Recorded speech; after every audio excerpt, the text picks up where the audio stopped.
Perkenalkan, nama saya Wiwin Marcelina Zega dari kelas 10A Akuntansi. Baik, di video kali ini saya akan menceritakan kembali isi dari cerita hikayat Indra Bangsawan.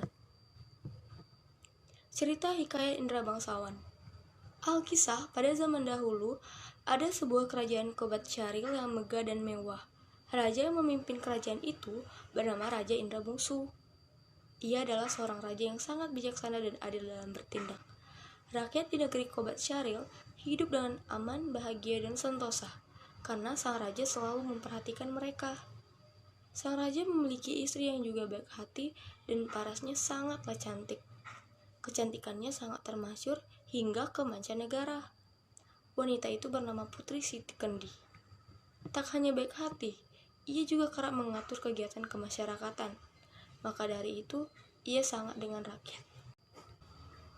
Para rakyat pun sangat menyukainya.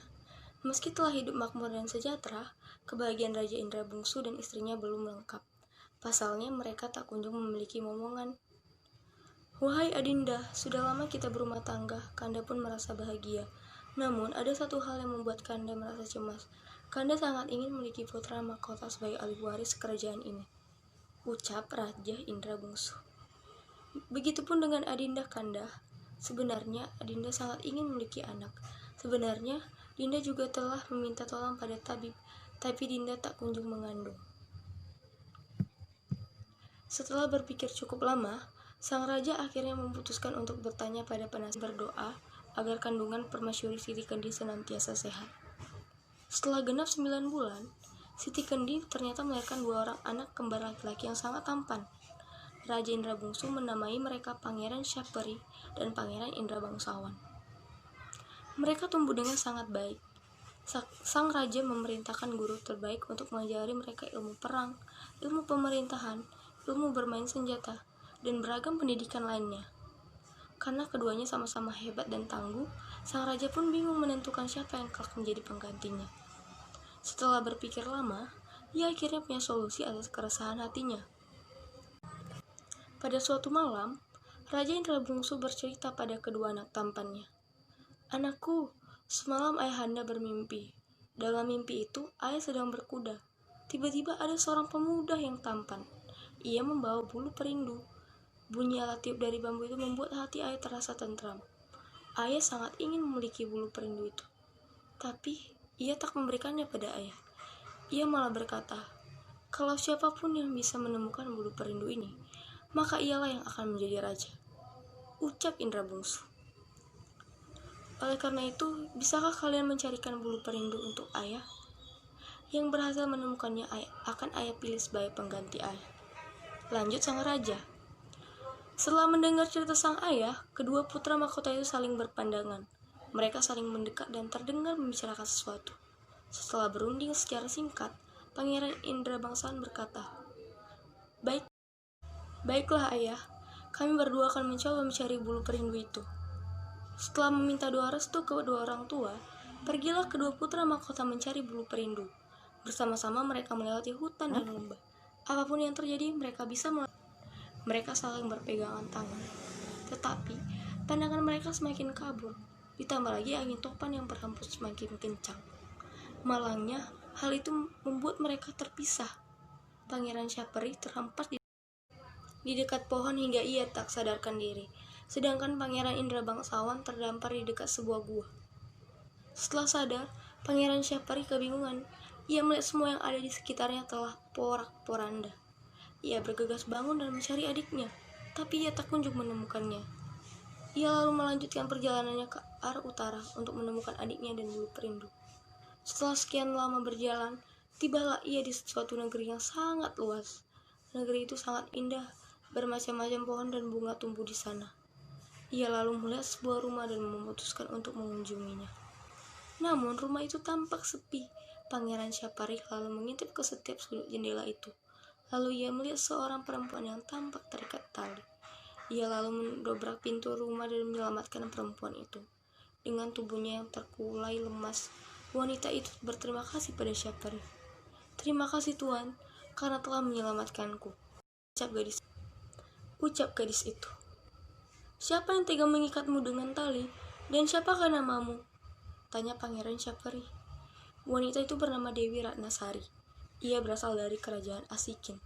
Negeri tersebut telah hancur karena ular raksasa. Sosok berbadan besar itulah yang mengikatnya dengan tali. Lalu, Pangeran Syapari berkata, bila ia akan membunuh raksasa itu. Benar saja, ketika sang raksasa datang, Pangeran Syapari langsung menghadangnya. Dengan senjata panah, pangeran itu berhasil membunuh raksasa. Dewi Ratnasari sangat berterima kasih pada pangeran. Tak lama kemudian, mereka saling suka dan memutuskan untuk menikah. Putri Dewi Ratnasari lalu mengikut pangeran mencari bulu perindu dan adiknya. Di sisi lain, Pangeran Indra Bangsawan juga selamat. Setelah badai topan itu, ia terdampar di balik pit batu. Ia juga mencari kakaknya tapi tak kunjung bisa bertemu. Akhirnya, ia berjalan seorang diri ke arah barat. Ia lalu melihat sebuah rumah kecil dan menghampirinya. Sesampainya di depan pintu, ia bertemu dengan seorang nenek. Apa tujuanmu datang kemari, anak muda? Siapa namamu? Tanya nenek itu. Namaku Indra Bangsawan, Nek. Aku bisa sampai di sini karena tersesat saat mencari adik dan bulu perindu, ungkap pangeran itu. Baiklah cucuku, kamu sebenarnya telah tiba di negeri Lorong Anta. Lantas, mengapa kamu mencari bulu perindu? Tanya nenek itu. Lalu Pangeran Indra Bangsawan menceritakan tujuannya mencari bulu perindu. Ia juga mengatakan bahwa dalam perjalanan ada badai yang memisahkan dirinya dengan sang kakak. Mendengar cerita itu, sang nenek merasa iba. Sebenarnya, aku adalah satu-satunya orang yang memiliki bulu perindu, Nak. Namun, aku tak bisa menyerahkannya begitu saja kepadamu, ucap nenek itu. Apakah ada syarat yang harus aku penuhi dulu, Nek?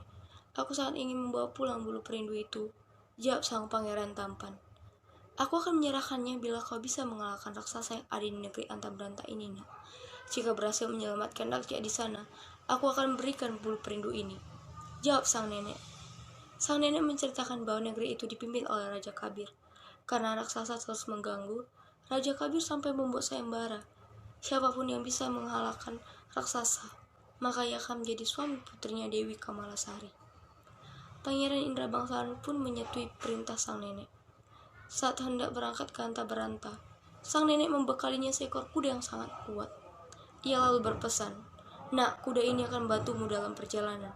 Untuk mengalahkan raksasa, gunakanlah panah milikmu. Baik, Nek, doakan aku agar bisa mengalahkan raksasa itu, jawab pangeran tampan. Kemudian, Pangeran Indra Bangsawan memulai perjalanannya menuju negeri Antabranta sendirian. Sesampainya di negeri itu, para penjaga menghadangnya. Ia lalu mengatakan bahwa dirinya hendak membantu melawan sang raksasa. Tak berselang lama, datanglah raksasa menyerang Antabranta. Para pasukan kerajaan Antabranta dibantu oleh pasukan dari anak Raja 9 pun beraksi. Namun, raksasa itu sangat kuat. Beberapa pengawal pun jatuh tersungkur. Dengan ilmu perang yang ia punya, Indra Bangsawan langsung menyerang raksasa dengan panah-panahnya. Ia sangat gagah dan tangguh. Setelah berulang kali membusurkan panah, akhirnya raksasa itu berhasil ia bunuh. Para pasukan perang pun bersorak-sorai. Mereka sangat berbahagia. Mengetahui hal tersebut, Raja Kabir pun langsung menemui Pangeran Indra Bangsawan. Siapakah gerangan dirimu, wahai pemuda? Terampil sekali kau dalam berperang. Aku berterima kasih karena kau telah menyelamatkan negeriku ini, ucap sang raja. Nama hamba adalah Indra Bangsawan, Tuan. Hamba berasal dari negeri Kobat Syaril, jawab pangeran itu. Kamu sangat pandai dalam berperang. Lantas apa yang membuatmu jauh-jauh datang kemari, Nak? Tanya sang raja. Ceritanya sangat panjang, Tuan. Hamba akan menceritakannya di lain kesempatan. Namun hamba kemari memang untuk menyelamatkan negeri Antabranta, jawab sang pangeran. Sesuai sayembara, Raja Kabir pun lalu menikahkan Dewi Kamalasari dengan Indra Bangsawan. Pesta pernikahan itu dilangsungkan secara mewah selama 7 hari 7 malam. Pada suatu malam, Pangeran Indra Bangsawan mengatakan pada sang istri kalau ia hendak menemui nenek-nenek di negeri Lorong Anta. Ia ingin mengambil bulu perindu dan hendak menyerahkannya pada sang ayah. Adinda, Kanda merindukan kedua orang tua dan kakak Kanda. Esok, Kanda berencana ke rumah seorang nenek untuk mengambil bulu perindu. Lalu, Kanda akan kembali ke negeri Kobat Syaril. Maukah Adinda ikut Kanda? Ucap pangeran. Tentu saja, Kanda. Adinda siap mengabdi pada Kakanda. ucap Dewi Kamalasari. Setelah itu, mereka lalu memohon izin pada Raja Kabir. Raja yang bijak itu memahami perasaan menantunya. Ia lalu mengizinkan Pangeran Indra Bangsawan dan putrinya kembali ke negeri Kobatsyari.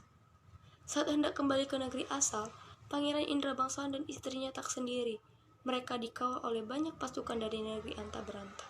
Sebelum menuju ke Kobatsyari, mereka mendatangi lorong Anta untuk mengambil bulu perindu. Nenek yang memiliki bulu itu pun dengan sukarela menyerahkannya pada Pangeran Indra Bangsawan.